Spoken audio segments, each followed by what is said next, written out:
Oh, what's going on, everybody? Got another video here for you. This section here is on differential equations, and it is preliminary theory for linear equations. So let's go through it. All right, so initial value problem.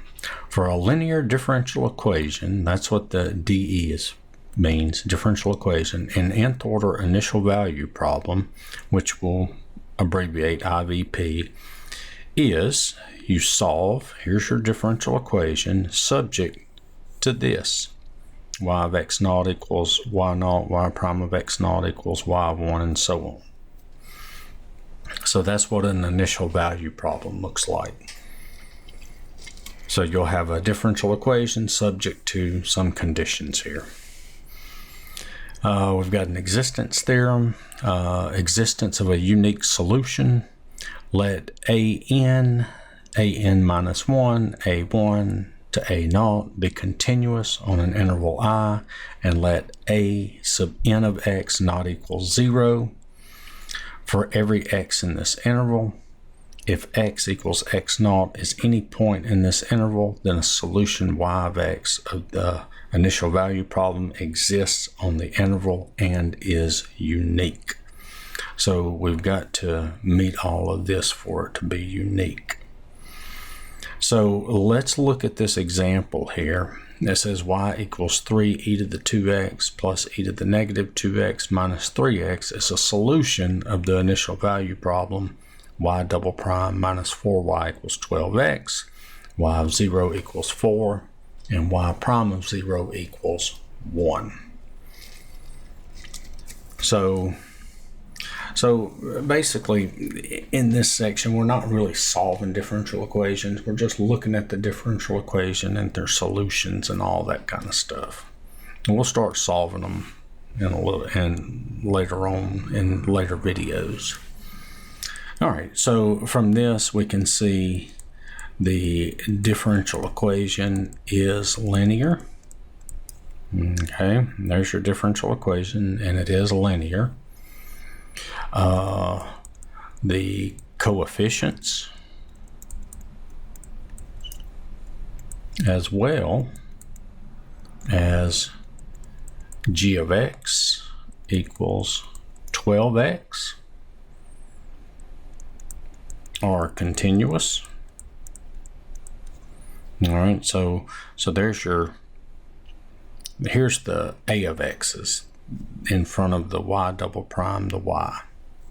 Okay, and we have a2 of x is equal to, well, a2 of x is in front of y double prime, and we can see that that's 1, which is not equal to 0 on any interval I containing x equals 0. So there exists a unique solution containing x equals 0 on negative infinity to positive infinity. So therefore, we can say y is unique. Our solution is unique. See, we met all the conditions here. All right, so we have our differential equation. Be continuous on an interval I. So all of these were continuous on the interval, and a sub n of x did not equal 0 for every x in the interval. If x equal x naught is any point in the interval, so x equal x naught right here is any point in the interval, then a solution y of x of the IVP exists on the interval and is unique. All right, so let's look at this one. And it says y equals cx squared plus x plus 3 is a solution to the initial value problem, x squared y double prime minus 2xy prime plus 2y equals 6, y of 0 equals 3, and y prime of 0 is equal to 1. All right, so for this one, we can see that all coefficients and g of x equals 6. See all the coefficients here, the x squared, the 2x, and the 2, and g of x equals 6 are continuous on negative infinity to infinity. And a2 of x, well, what's a2 of x? That's this x squared here. That's x squared. But notice this equals 0 when x equal 0. So y is not guaranteed to be unique. Now, note, it could be unique, but not guaranteed. Okay, it could still be unique, but it's not guaranteed to be unique. Like this one up here, it met all the conditions, so it was guaranteed to be unique. All right. Boundary value problem. We'll abbreviate it BVP. Linear differential equation of order 2 or greater in which the dependent variable y or its derivatives are specified at different points. So we can solve, this is your differential equation, subject to these conditions here. Y of A equals y naught, y of B equals y1 is called a boundary value problem. The values y of A equals y naught and y of B equals y1 are called boundary conditions, which we can abbreviate BC. So if you notice the difference in the IVP and the BVP. Notice the IVP, let's go up here. Notice what we're evaluating here. They're all the same.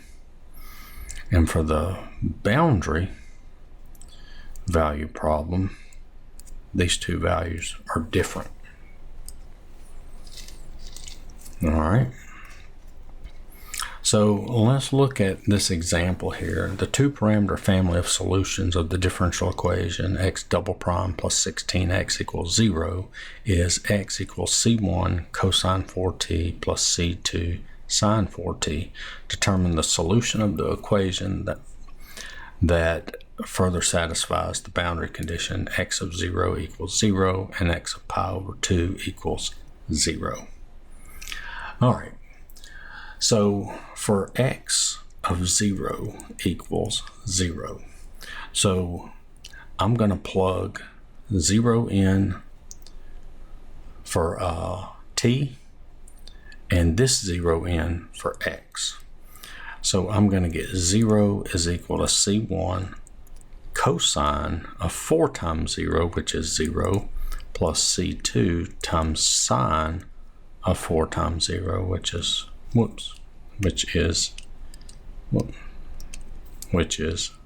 0. All right, so this means that C1, because cosine of 0 is 1, sine of 0 is 0, so this tells us that C1 is equal to 0. Okay, and then if we have x of pi over 2 equals 0, well, we plug that in. That's 0 is equal to c1 times cosine. Now if we plug pi over 2 in for t, 4 times pi over 2 is 2 pi plus c2 sine of 4 times pi over 2, which is 2 pi. Well, this is 0, this is 1, so this tells us that C1 is equal to 0. So in both cases, C1 is 0. So this tells us C2 is arbitrary, and we have y is equal to C2 times sine of 4t. All right. So basically what we have here is C2 can take on whatever values. Okay. So if you look at this, if you look at the graph of this, you could have a solution like this if, say, like C2 is 1, or if C2 is 1/2, you could have a solution like this. See, they're going to go through the same points here. It's just the height of them is different. See how much room? Okay, I think I may have enough room. So, you know, you can have, depending on what C2 is, you know, that's your, you know, your solution's going to look different. The graph of it's going to look different. So let me erase this so I'll have me a little more room. Now, what if the boundary value problem? What if it was the same boundary value problem? So remember, we have x double prime plus 16x equals 0. And let's say we have x of 0 is equal to 0, and x of, let's say, pi over 8 equals 0. And remember, we have our solution, y equals, what was it, C1 cosine 4t plus C2 sine 4t. So let's plug these conditions in. Oops, I'm sorry. That should be an x. Okay. So let's suppose we have x of 0 equals 0.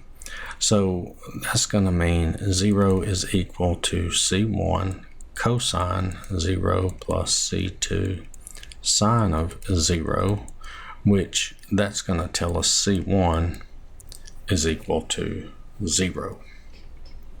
Okay. All right.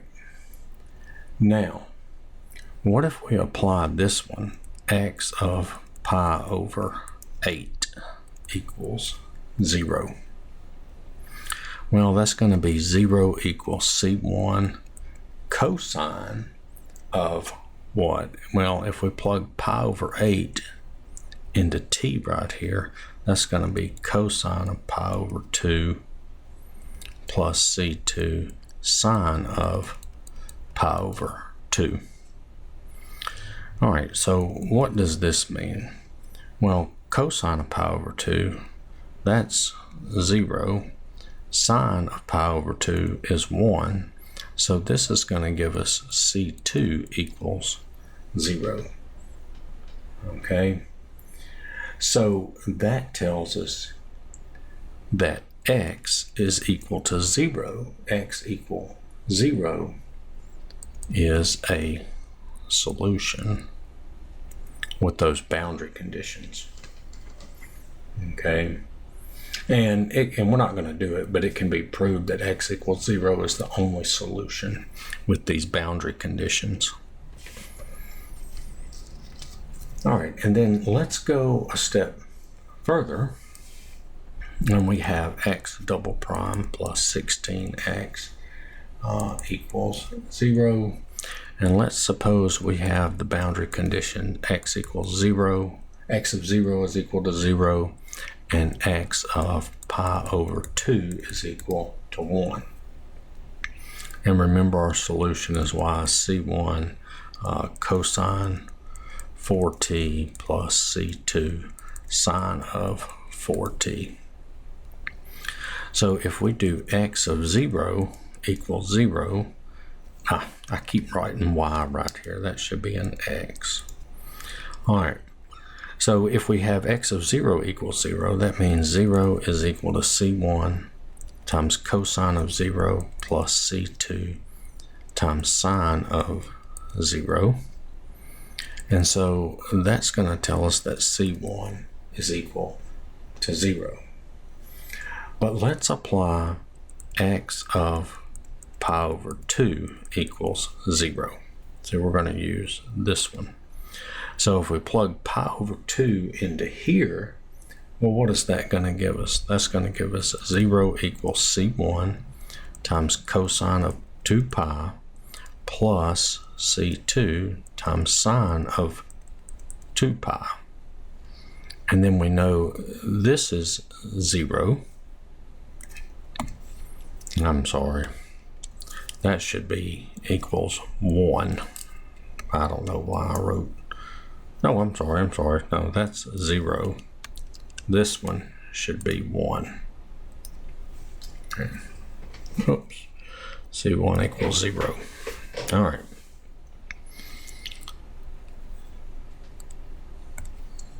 All right, I gotta redo this.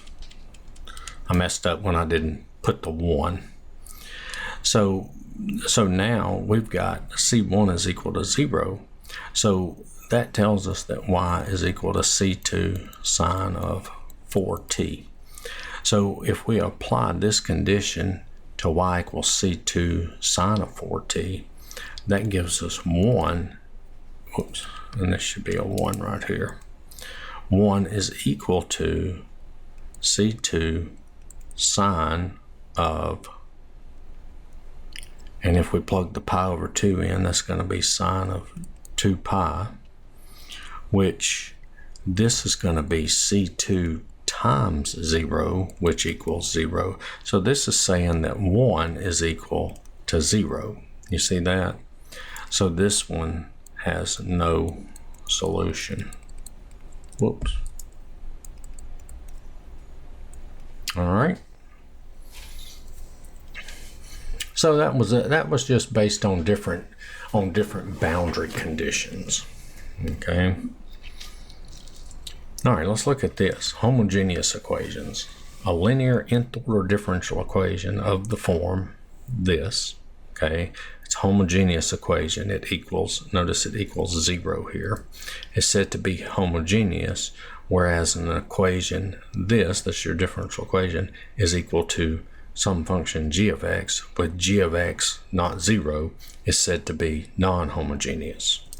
Okay, and we have a homogeneous equation that's going to be set equal to 0. A non-homogeneous is going to be set not equal to 0 to some function.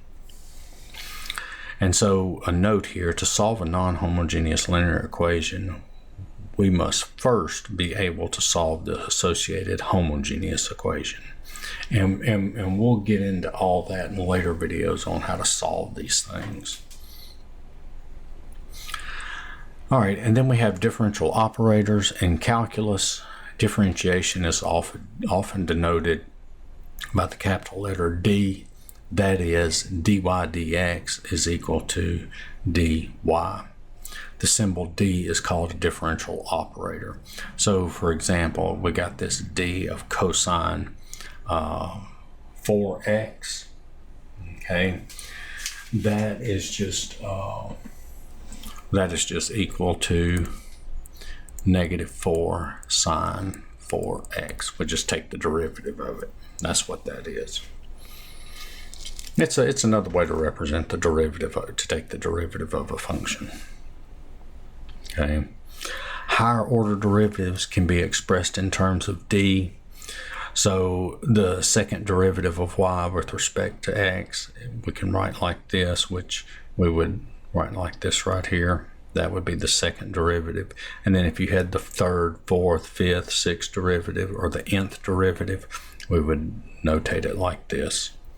Polynomial expressions involving d, such as this, and this, are also differential operators. Notice we're using the d to represent derivatives. In general, an nth order differential operator or polynomial operator can be defined as And we would have something like this. This is the nth derivative, the n minus 1 derivative, and so on. Okay. All right.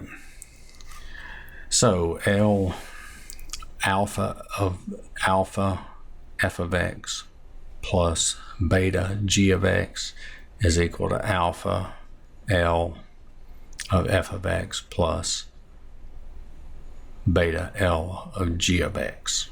Okay, so what this is saying is that this alpha and the beta, you can actually pull them out, where alpha and beta are constants. We say that the nth order differential operator is a linear operator. And then we have superposition principle for homogeneous equations. Let y1, y2, yk be solutions of the homogeneous nth order differential equation on an interval I. Then the linear combination y equals this, where c sub I is 1 to k, or arbitrary constants, is also a solution on the interval.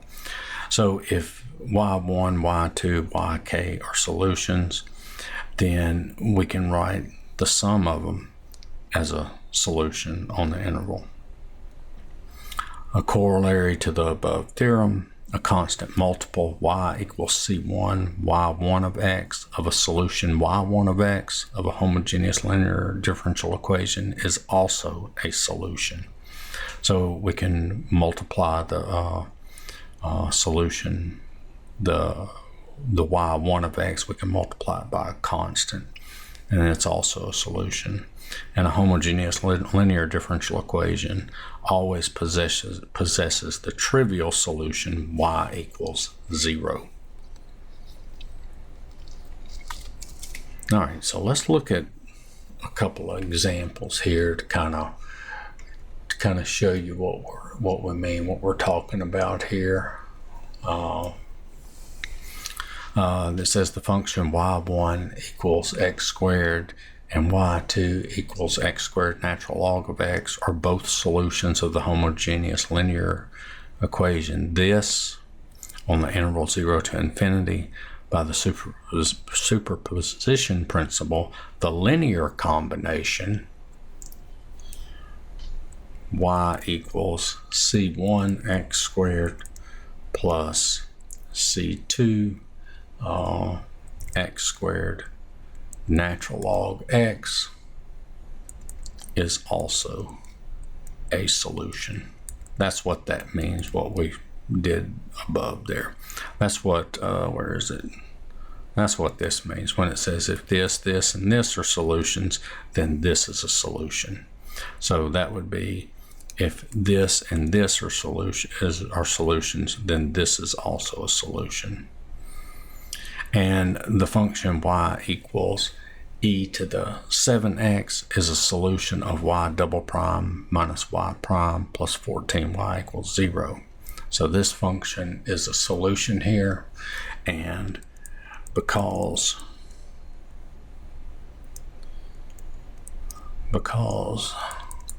the differential equation is linear and homogeneous, the constant multiple y equals c e to the 7x is also a solution. So in other words, I mean, we could say y equals 9e to the 7x is a solution. We could say y equals negative square root of 5e to the 7x is a solution. And of course, y equals 0. That's right. Are all solutions. That's what we were referring to above. That's what that means. Okay. All right. So let's look at this. Linear dependence, independence. A set of functions f1, f2 to fn is said to be linear dependent on an interval I if there exists constants c1 to cn, not all zero, such that the sum of these functions multiplied by the c1, c2, cn, so on equals 0 for every x in the interval. If the set of function is not linear dependent on the interval I, well then of course it is said to be linear independent. So let's look at this. So we have the set of functions f1 is equal to cosine squared, f2 is sine squared, f3 is secant squared, and f4 is tangent squared, is linear dependent on the interval negative pi over 2 to pi over 2 because, okay, so why? Well, if we take c1 times cosine squared x plus c2 sine squared x plus c3 secant squared x plus c4 tangent squared x equals 0, okay, is equal to 0 for every real number x in the interval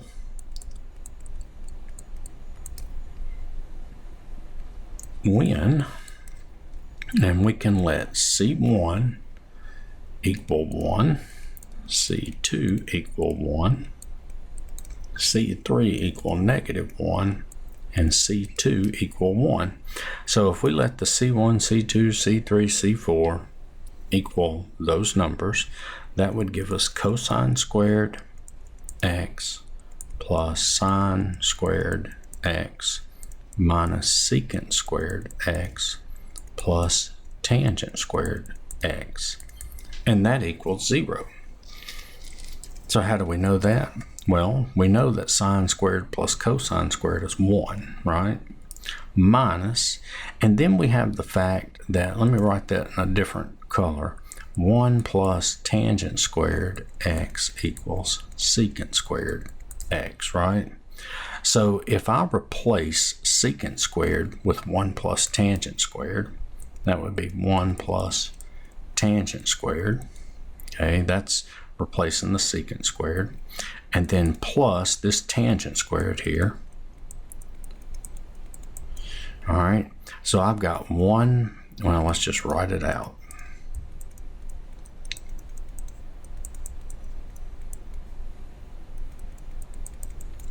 And then you can see the left-hand side, we would get 0. 0 equals 0. All right. And that's what it's talking about here. If you have your functions here and you have your constants, then if you can write this and if you find these constants here where this equals 0 for every x in the interval, it's said to be linear dependent. All right. Let's look at this next part. Okay. It says a set of n functions, f1, f2 to fn, is linear dependent on an interval.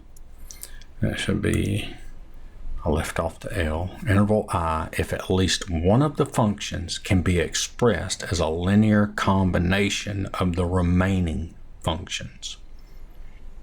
Okay, so a set of n functions is linear dependent on an interval I if at least one of these functions can be expressed as linear combinations of the other functions. For example, if we have f1, f2, f3 are linearly dependent, then f3 is c1 f1 of x plus c2 f of x. See, we're taking one of these functions and writing it as a linear combination of the other two.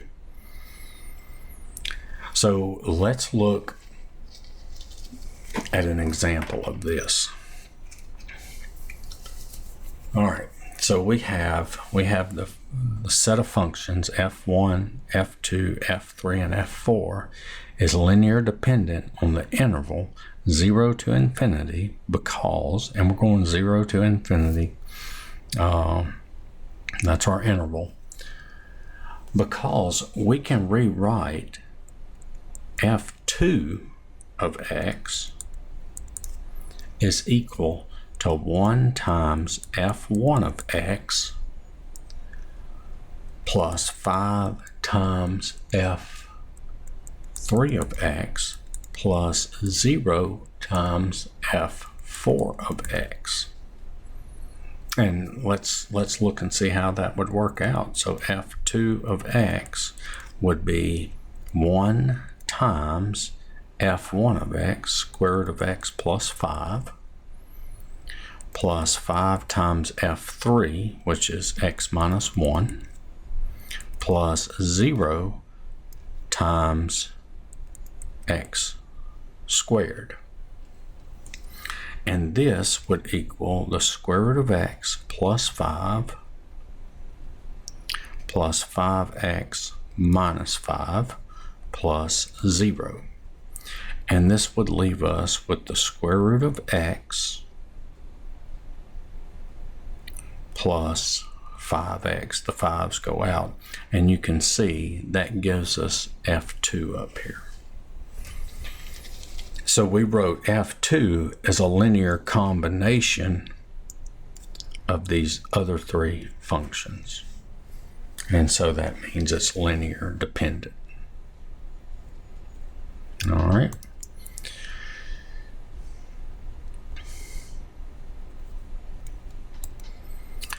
All right, so let's look at this. Definition, Wronskian.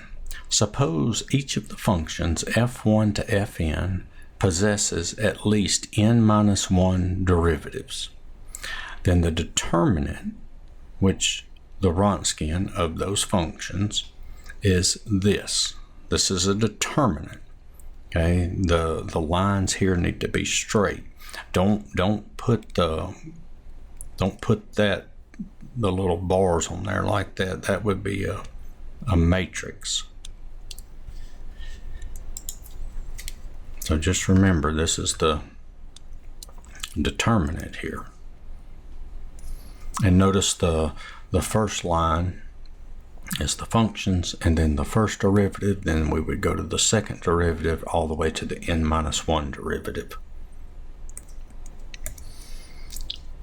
Where the primes denote derivative is called the Wronskian of the functions. All right, so we got a theorem here. Criteria for linear independent solutions. Let y1 to yn be n solutions of the homogeneous linear nth order differential equation on an interval I. Then the set of solutions is linearly independent on I if the Wronskian of those functions is not equal to 0 for every x in the interval. All right, so we've got this example here, and I'm going to actually come back and work this example after we do another example. Okay, I'm going to do it a little. Well, I'll tell you what, let's just do it right now. Okay, let's do this example right now. All right, so here we've got y1 is equal to this, y2 is equal to this. So we've got the Wronskian of y1 of x, y2 of x is equal to, all right, so this is going to be cosine of 2 natural log x over x cubed and sine of 2 natural log x over x cubed. All right, and then yes, you would have to take the derivative of this thing. So you're looking at quotient rule and product rule in the numerator and all that stuff. So it would be pretty involved. So the derivative of the first one is negative 2x squared sine of 2 natural log x minus 3x squared cosine of 2 natural log x over x to the sixth. And this next one, and I don't think I'm gonna be able to fit it over here, but you got 2x squared cosine of 2 natural log x minus 3x squared sine of 2 natural log x over x to the sixth. So you would have to find the determinant of this thing, okay?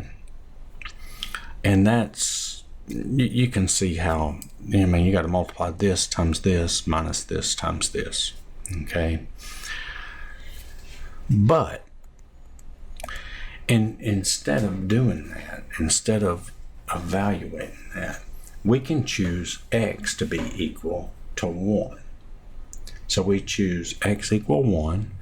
That's in the interval. I didn't write the interval down, but the interval would be 0 to infinity. That's the interval. I forgot to write it down in the problem. But we can choose x equal 1, and we can, if we can show that that does not equal 0, then that shows that it's linearly independent. So what I would do instead is I would do the Wronskian of y1 of 1 and y2 of 1. So basically what we're doing is we're plugging 1 in for x. So you can see if you plug 1 in here, natural log of 1 is 0, cosine of 0 is 1, and then 1 cubed is 1. So 1 over 1 would be 1. Plug it into this one, that would give us 0. Plug it into this one, that would be negative 3. And plug it into this one, that would be 2. And so if we did, so if we evaluated that would be 1 times 2 minus negative 3 times 0, which is 2, which does not equal 0. So we can conclude that y1 of x and y2 of x are linearly independent. All right, so I was going to save this one for later, but I just decided to go ahead. Let's do it now. So there you go. I just wanted to show you that. All right, so let's look at this. Definition: fundamental set of solutions. Any set y1 to yn of n linearly independent solutions of the homogeneous linear nth order differential equation on an interval I is said to be a fundamental set of solutions on the interval. Okay. And then so basically you have a set of solutions that are linearly independent, then it's said to be a fundamental set of solutions on the interval. All right, so we got a theorem here. Existence of a fundamental set.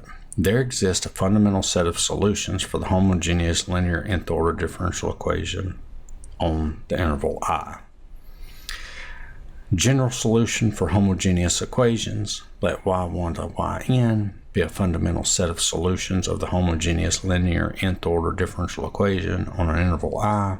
Then the general solution of the equation on the interval is y equals c1 y1 of x plus c2 y2 of x all the way to cn y times yn of x, where ci is 1 to n or arbitrary constants. Okay. So if these are a fundamental set of solutions of the homogeneous equation, then the general solution is you can add them together with the arbitrary constants in front of them. All right, so let's take a look at this example right here.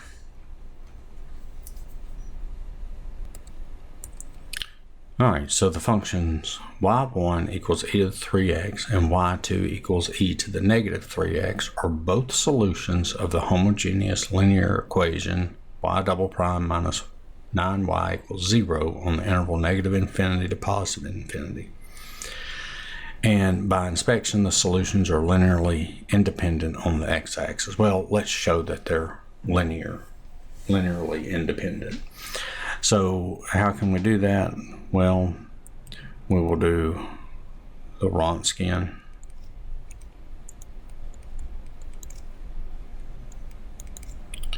So that's equal to e to the 3x, e to the negative 3x, and then what goes here? The derivative of this one. So that's 3e to the 3x, and this one would be negative 3e to the negative 3x. Okay. And so if we do this, let's come down here. This is equal to e to the 3x times negative 3e to the negative 3x minus 3e to the 3x times e to the negative 3x. All right, so what is this going to equal? Well, when you do the e to the 3x times e to the negative 3x, that's going to be e to the 0 because you add the exponents. That's e to the 0. E to the 0 is 1, so that's negative 3. And then minus, and then this is this times this is e to the 0, which is 1. 1 times 3 is 3, which is negative 6, which does not equal 0. So that is linearly independent, which means we have a fundamental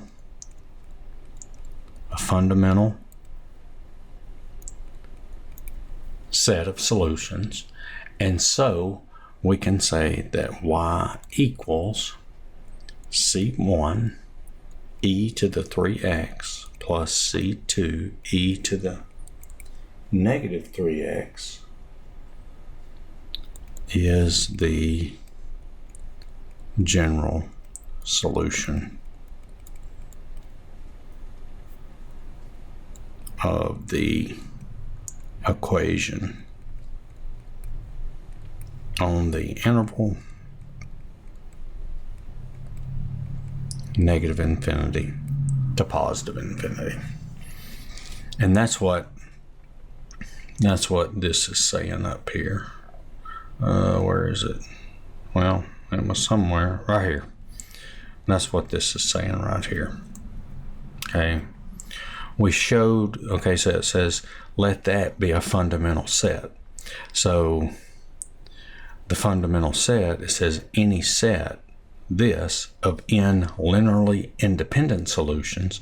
So we showed that it was linearly independent, okay, which meant it's a fundamental set. And then, so by this theorem, this is a general solution, okay? All right, let's look at this example. It says the function y equals 4 hyperbolic sine of 3x minus 5e to the negative 3x is a solution of the differential equation in the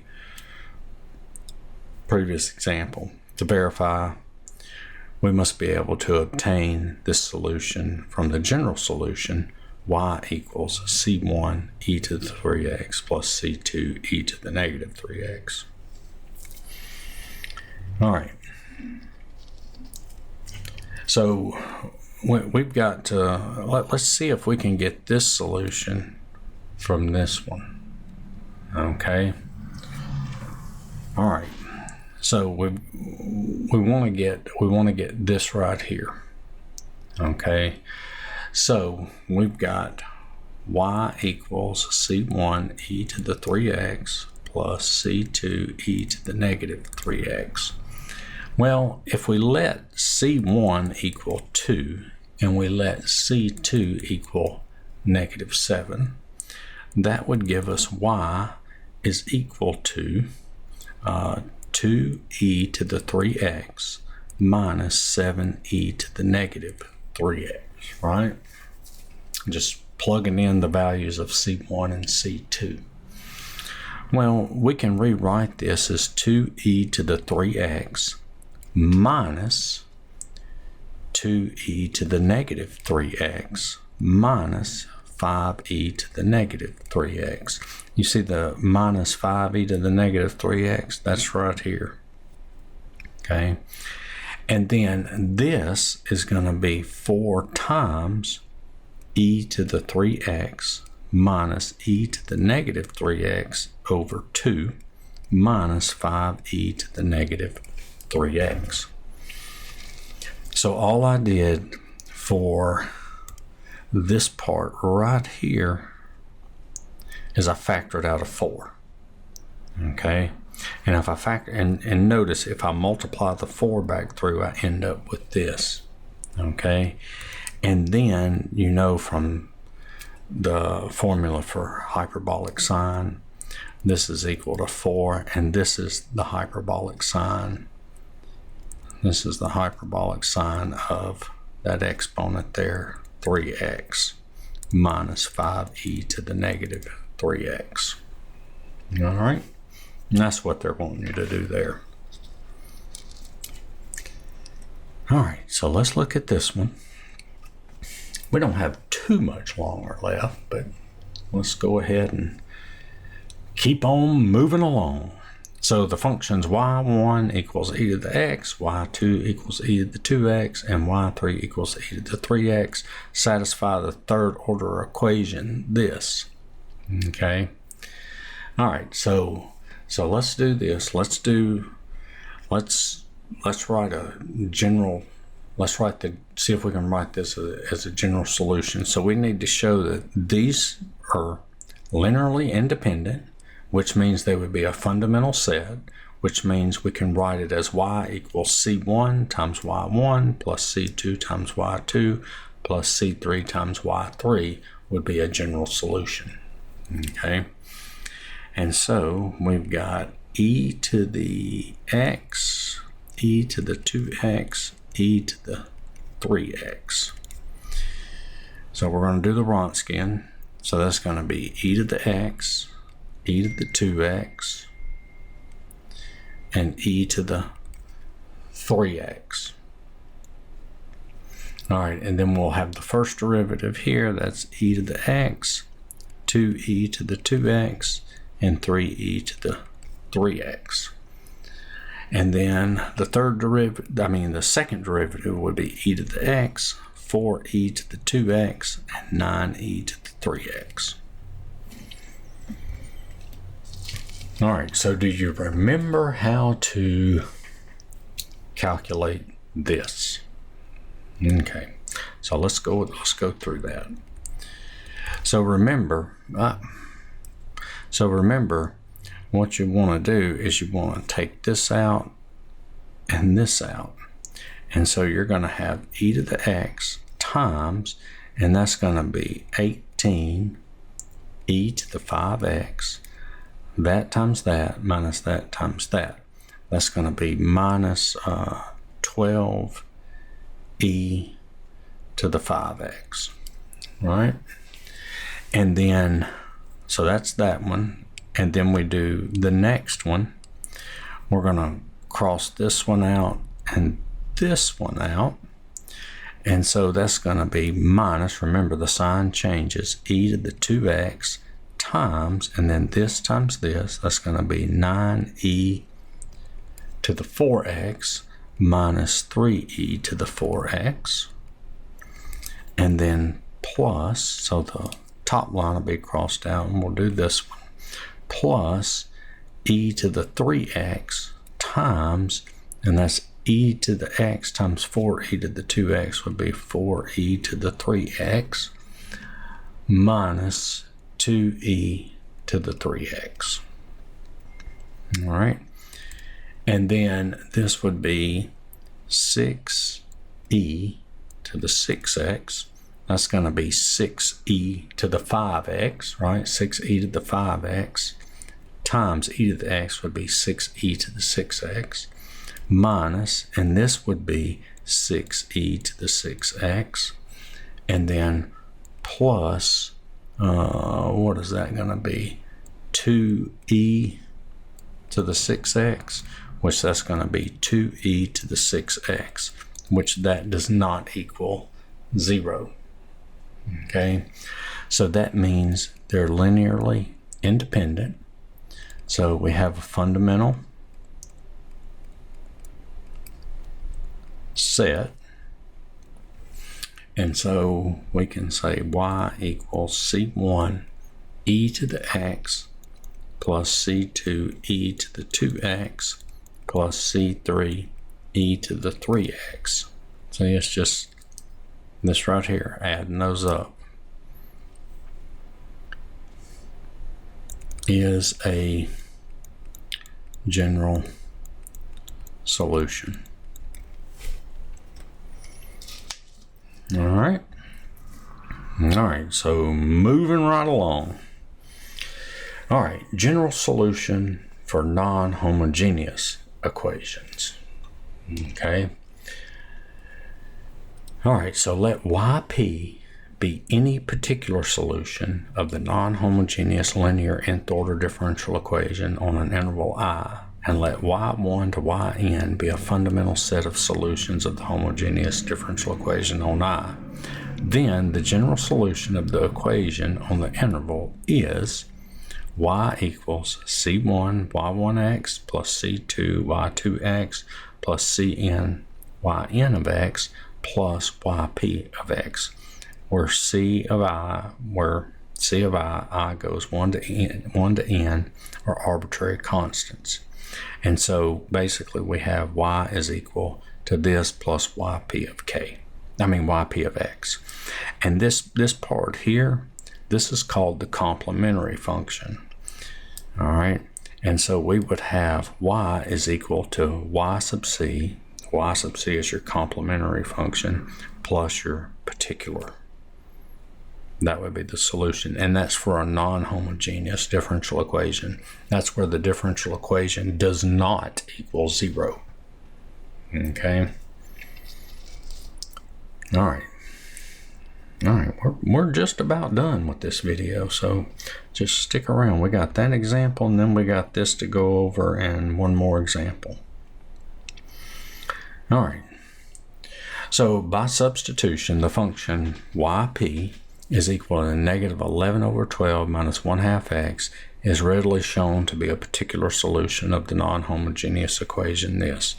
So if you took the first, second, third derivative, you plugged all that into here, you can show that it is a solution. Okay. All right. So here's our differential equation here, and note, let's see here. See this right here. The part on the left is the same as the part on the left in this example we're working, but this is the homogeneous equation here. Okay, so basically what you're going to be doing when you're solving a non-homogeneous equation, you have to solve the homogeneous equation first. So you would basically take this, set it equal to 0, and solve it. That's in a later video when we learn how to do that. Just trust me for now. Okay, and we'll learn how to solve these things. Okay. All right. So basically what we're saying is the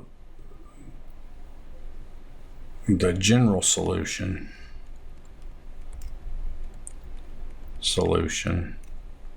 from previous example, okay, that's the one where we had this set equal to 0 of the homogeneous equation, is yc is equal to c1 e to the x plus c2 e to the 2x plus c3 e to the 3x. We showed that in the last example. Remember, we did the Wronskian, showed it was linearly independent, and it was a fundamental set. And so we could say this is the general solution to that homogeneous equation. Okay, so the general solution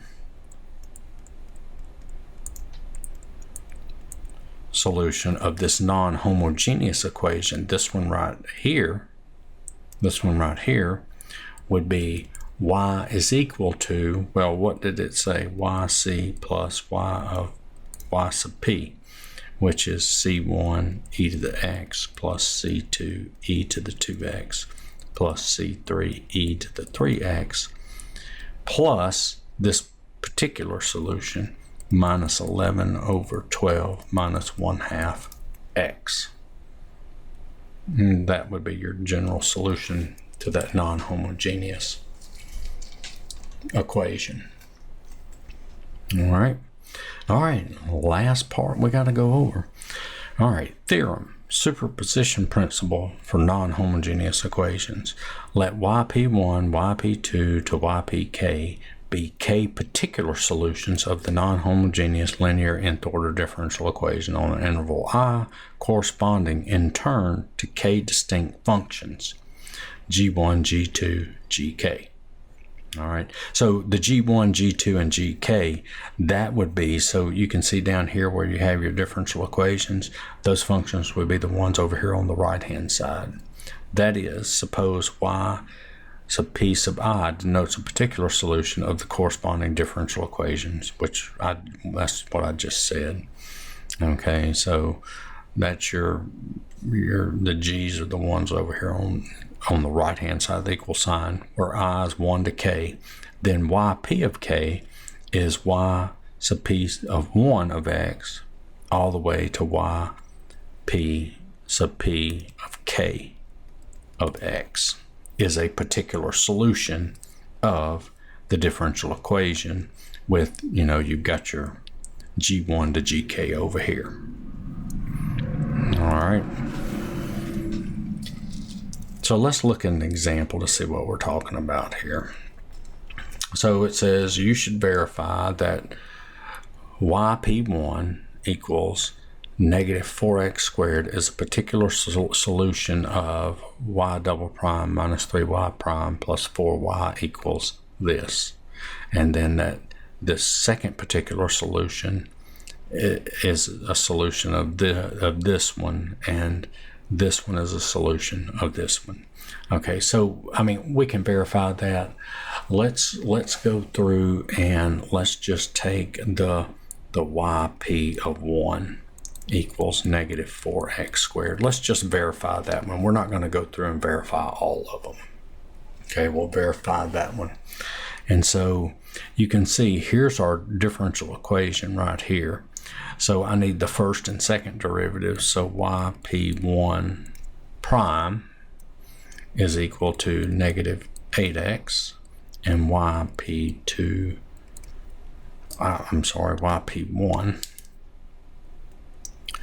double prime is equal to negative 8. So what I'm going to do is I'm going to take each of these and plug them in here. So that's going to give me negative 8 minus 3 times negative 8x plus 4 times negative 4x squared. And we want to see if that's going to be negative 16x squared plus 24x minus 8. Okay.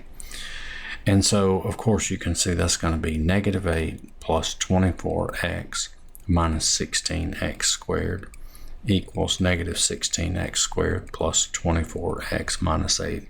And you can see that checks. These are just written in a different order. Okay. And we can go through the same way, and we can show that this one works and this one works by, finding the derivatives, plugging it in, and showing that it equals this side, and same thing with this one. Okay, I just did it to the first one. That's what you would do with the other ones.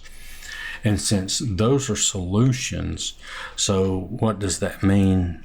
So, after you verify all those, you can say YP, our particular solution would be YP1 plus YP2 plus YP3 is a solution of the differential equation y double prime minus 3y prime plus 4y. See, this is your differential equation. Notice that's the same thing on the left-hand side of all of them. That would equal to,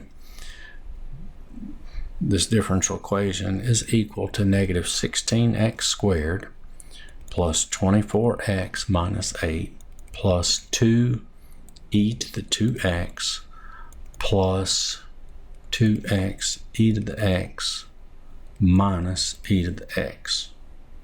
Yep. Okay.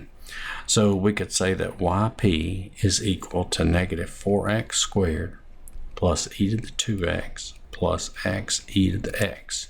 See, our particular solution is equal to y to those added together, which we get from here. And notice this right here would be your g1 of x. This would be your g2 of x. And this would be your g3 of x. And see that? We get that. There's g1, g2, and g3. So this would be the differential equation right here. And we could say that this is a particular solution of that. All right. Well, that was kind of a long video, but I hope you enjoyed it. I hope you learned something. Hope I didn't confuse you very much. But thanks for watching. Check out my other videos. Give me a like, share, subscribe, comment, and I will see y'all in the next one. Later.